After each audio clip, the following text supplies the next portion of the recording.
Good morning, everybody. We're live here from the birdhouse. It is Tuesday, March 21st, and we are officially in spring. As of yesterday, we are in the official spring months. So starting to feel like it. The sun is definitely brighter. Those birds are starting to sing. People have been giving reports of birds checking out birdhouses.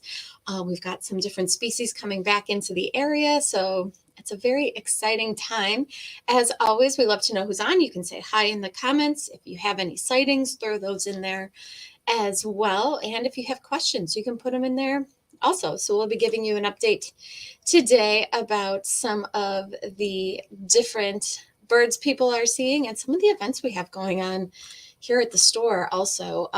First being that we have our caption contest happening again on our Facebook page. So to participate, you just want to go on our page and look for this photo. It should be right up at the top, and come up with the best caption that you can for this photo. And whoever's caption has the most likes or reactions will get a $25 gift certificate to the birdhouse. So completely free to enter. You can just put your comments in there under this photo on our Facebook page, and good luck, because you just might be a winner. So this is a photo that was sent in for our photo contest last year, I believe, from Bob DeMarco, and this is at Tinker Park. And we do have some events coming up. So we've got our largest events calendar that we've ever had, and we keep adding more and more and more stuff to it. The first being the next thing coming up is we have our jigsaw puzzle swap this weekend. This has been super popular and gaining steam. It seems like every weekend we have more and more people participating, which is awesome. So that is all this weekend. So that is the 25th and 26th from 10 till 6 on Saturday and 10 till 4 on Sunday. So it's through the whole weekend. We have our jigsaw puzzle swap. So bring in some of your puzzles that you've done, you don't want around the house anymore, and swap them out for some that are new to you. We've got that going on all weekend long. And then next Tuesday, because we will be starting to do more in-person things, we've been getting lots of requests for hikes and in-store classes. We'll be not necessarily going live every single Tuesday or Saturday if we've got an in-person event. And one of those is next Tuesday. We've got our first bird walk of the year, which is really exciting. That's going to be at Tinker Nature Park. So that is next Tuesday at 9 a.m. So meet at the parking lot right there on Calkins Road, and we'll see what we can find. They definitely have lots of pileated woodpecker there. They're known to have lots of bluebirds. So hopefully we'll start to see more migrants coming in as well. So that's a week from today at 9 a.m. So we hope to see you there. Definitely bring binoculars just for the weather. Hopefully we'll have ourselves a nice day. So that's next Tuesday at Tinker Nature Park. And if you're interested in more events that we've got going on, check out our Facebook page. We're adding them to our website. So we'll have all kinds of stuff coming up. And it is hawk watch time too. So hawks are starting to come over the area. We're not at the peak yet, but there is a hawk watcher out at Braddock Bay Park every day on the platform, watching the hawks that fly overhead. And there's been lots of turkey vulture. There's been bald eagle. They've seen a mix of different birds coming through. So as the season progresses, those numbers should just increase. And that's going on now. So you can go there during the daytime hours, hang out on the platform, and see what might fly over. And yesterday, they even had a golden eagle fly over, which is pretty exciting. As far as birds of prey that people are seeing, we're still getting lots of reports on Cooper's hawks. So Cooper's hawks and sharp-shinned hawks, both, they can be a little hard to identify, to differentiate, I guess I should say, one from the other. The sharp-shinned hawks are going to be smaller, but they both go after birds at feeders. So keep an eye out for those as well. I should also mention, as far as events go, we have a feeder trade-in program happening all this week as well. So if you're looking to get some new feeders in your yard, if you bring in any old feeders, you'll get 20% off new ones. So that goes through next Monday, through the 27th. So we still have about a week to go. So definitely take advantage to that if you're looking for some new stuff for your yard. So we talked about Cooper's hawks, sharp-shinned hawks. People are definitely getting in their yard. Yesterday, I saw my first turkey vulture here locally. So they're starting to glide back into the area. So keep your eyes up in the sky for them. They don't flap their wings that much. They kind of soar, and they have these long white patches on the underside of their wings. So they are soaring back into the area, and there were a lot of them that flew over the hawk watch. It looks like yesterday as well.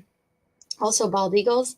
They've been getting a lot of bald eagles flying over. This is an adult bald eagle. The juveniles won't have that bright white head or tail right away, but bald eagles definitely still around in some big numbers, and more are just flying overhead and flying through. So as far as bird of prey activity, also red-shouldered hawks. They've been getting those at the Hawk Watch as well. So I haven't talked about these guys too much. We talk a lot about red-tailed hawks, but there's also these smaller hawks called red-shouldered hawks, and you can see they've got more red on their breasts. And if you see them flying overhead, it does look like their shoulders are that kind of reddish brownish color. So there were quite a few of them that flew over the Hawk Watch yesterday as well. So just a different type of bird of prey, a migratory bird that comes through the area, the red-shouldered hawk. And another bird of prey that is being seen in that same area, the Braddock Bay area, is the saw-whet owl. People are starting to see them in the owl woods. Very, very small owl, about the size of a soda can. And they are known to hang out there during the day. They are migrating through, and during daytime hours, they'll perch in a branch, sometimes with a prey item in their talons, and they'll just hang out there, kind of snack on their food throughout the day before they move on. So they're starting to be seen as well. Keep in mind if you do happen to come across one, to give it its space, because they do need to rest up for the rest of their migration. So don't get too close. This is one of those birds that people tend to disturb a lot because they're easy to photograph. They can be hard to find, but easy to photograph because they tend to sit still in the trees. If you see that they are reacting to your presence, you're probably too close. So you want to back up and make sure to give them their space. But saw-whet owls are coming back into the areas, and long-eared owls too. People have been seeing. Love this picture that was sent in. This is really cute. This is caption with blue jays enjoying a peanut snack. They sure like their peanuts. This was sent in by Mark. He had a couple photos here of blue jays with their peanuts. I thought these were really cute. Really shows their personality, and they absolutely love peanuts, especially those peanuts in the shell. And blackbirds, lots of blackbird activity.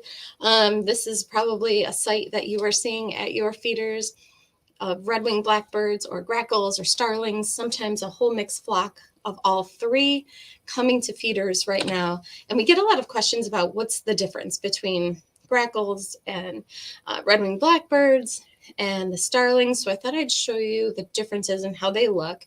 So the grackle is going to be the biggest out of all of them, and they have that iridescent blue head.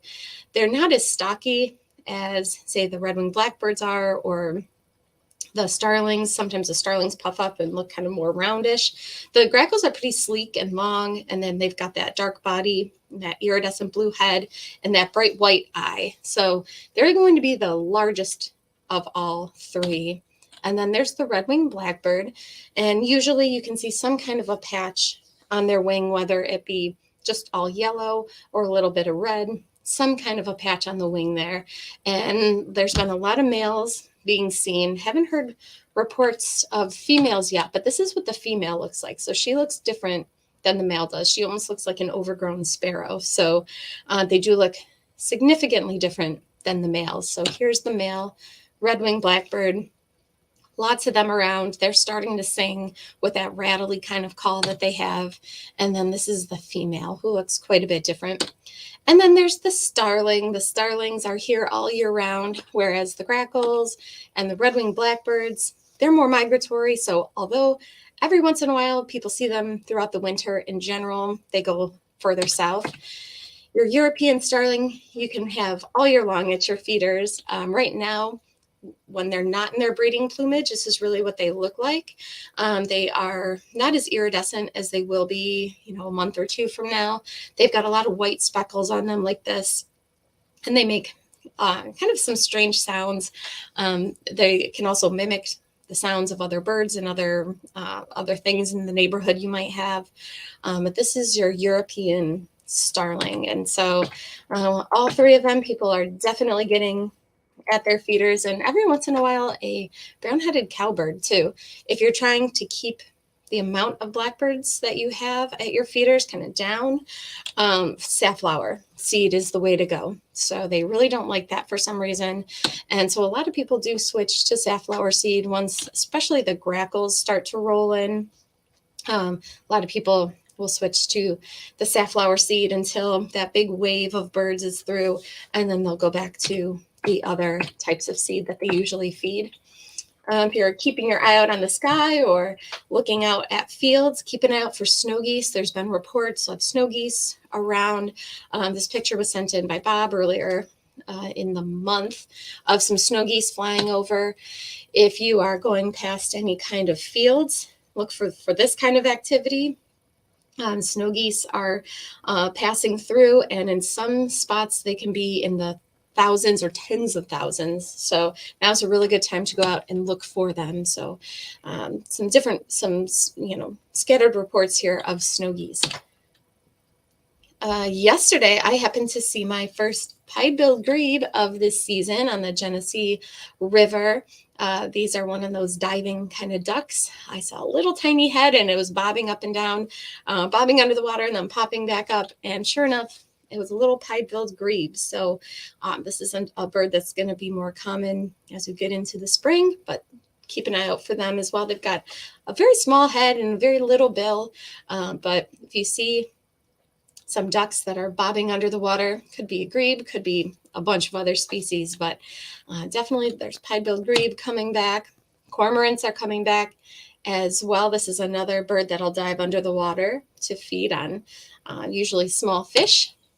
Wood ducks, people are reporting some wood ducks. Wood ducks are another cavity nesting bird. If you're lucky enough to be by a swamp or a marsh and you want to try to attract some wood ducks, they are cavity nesters, so you can put up a wood duck box. If you've ever seen a kind of a large birdhouse by some kind of a pond or marsh, it's going to be a wood duck house. Sometimes screech owls will nest in them too. But yeah, they're a cavity nesting bird that you can attract if you've got the right habitat. And if you're by the water, keep an eye out for great blue herons flowing back into the area in some larger numbers. American woodcock, as we get a couple more weeks into the spring, they'll start calling more and doing their elaborate mating dance. So we'll show you kind of what that looks like and what it sounds like. That's always a fun time of the year. Killdeer. Killdeer are coming back into the area as well. Although they're a shorebird, you can find them in some really urban places if you look. They're well known to be in new developments. They're well known to be found in parking lots. They'll raise their young in parking lots. They'll just build a nest right in the middle of a parking lot sometimes. So keep an eye out for killdeer and listen for them. You might hear them calling before you see them, and their call sounds like their name. It sounds like they're saying killdeer, killdeer over and over again in kind of a high-pitched call. Tree swallows. Also, if you are putting up your bluebird boxes and getting those all cleaned out for the spring, don't be surprised if you start seeing tree swallows as well. Although bluebirds, some do migrate, some stay all year. Tree swallows are more migratory, so they are coming back into the area, and they'll go into the same types of cavities that the bluebirds will. So if you have the right kind of habitat, which is a nice wide open space with birdhouses out in it, you might just get yourself some tree swallows coming in to check out what you've got going on there. And also brown creeper, people are reporting. This is one you can find in your backyard too. If you think about nuthatches and how they tend to crawl down the side of a tree, brown creepers crawl up the side of the tree, but they can blend in with bark really, really well. So they can be hard to see. But if you see like something small and brown creeping up your tree, that's going to be one of these guys. That's a brown creeper. So that is the update I have for you guys today. As far as bird watching goes, we do have birders journals in, depending on how you keep your life list together. Some people do it online with eBirds. Some people do it on paper. Some people do a combination of both, but we've got birders journals in. We also have a bunch now of the Write in the Rain brand. If you're familiar with this company, the pages are all waterproof, and we do have the pens and pencils you can use too. You can even use these underwater and they'll still write, which is pretty cool.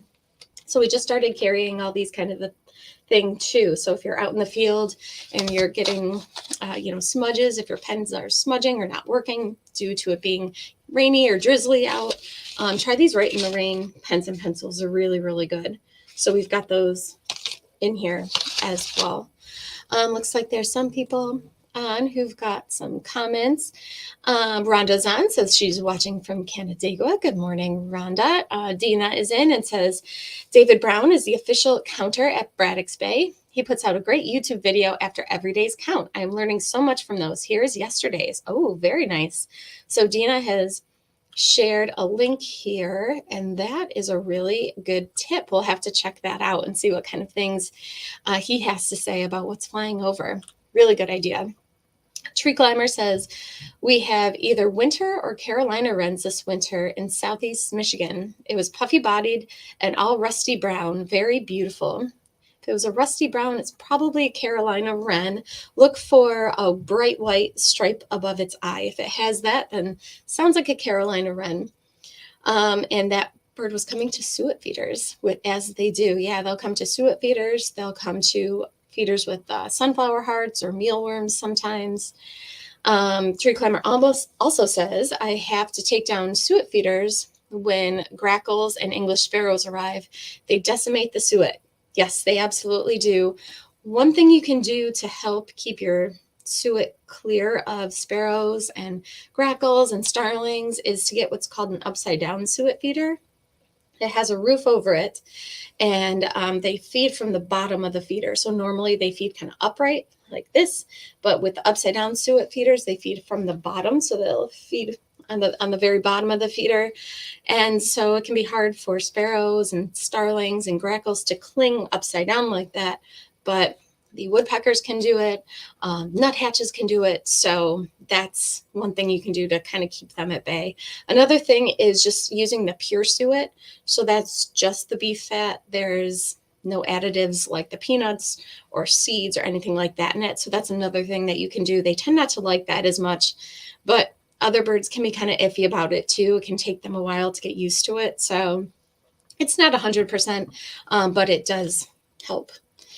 Rhonda says, not many places you can use the phrase if you're lucky enough to live near a swamp. That's true. That's very true. Sally says, happy spring. I've been looking for bluebirds for years with no luck, but now I have a pair hanging out near our yard in Perrington. Thrilled. That's great news. Yeah, the bluebirds, their populations have been increasing. So people who in the past have never had luck with attracting them are starting to get them. It seems like more and more every year we're hearing of people who have the same situation where they've tried to attract them for years, no luck, and then all of a sudden they start to show up. So you never know. And with their populations increasing, your odds are getting better, even if you don't have the typical habitat. If you're not lucky enough to live by their habitat, like a field or meadow or something like that, sometimes they're expanding and coming out to some more diverse habitats. Let's see. And Tree Climber says, I'm waiting for your website to order those. Okay, so we do have our website up. We have a new website. We're still working out some of the the bugs in it, but it's every day we're getting it better and better. So upside down suet feeders should be on there. I can check when we log off. But yes, we are adding more things to it. We want to make it a better resource for birding and for learning how to attract birds. And we just are in the process of doing that. So I appreciate you ordering those from our website. We appreciate that. So it looks like that's everybody's comments and questions for the day. We won't be having a live broadcast on Saturday because I'm leading an owl prowl out at Braddock Bay at the Owl Woods. So if you're interested in that, check out the Rochester Birding Association website. That's rochesterbirding.org if you want the information about that. That will be Saturday morning. We're going to be out in the woods, probably going to be really swampy, looking for some little saw-whet owls. So we've got that going on. But we'll be back soon with another broadcast. And until then, enjoy your week, and we'll talk to you soon. Bye-bye.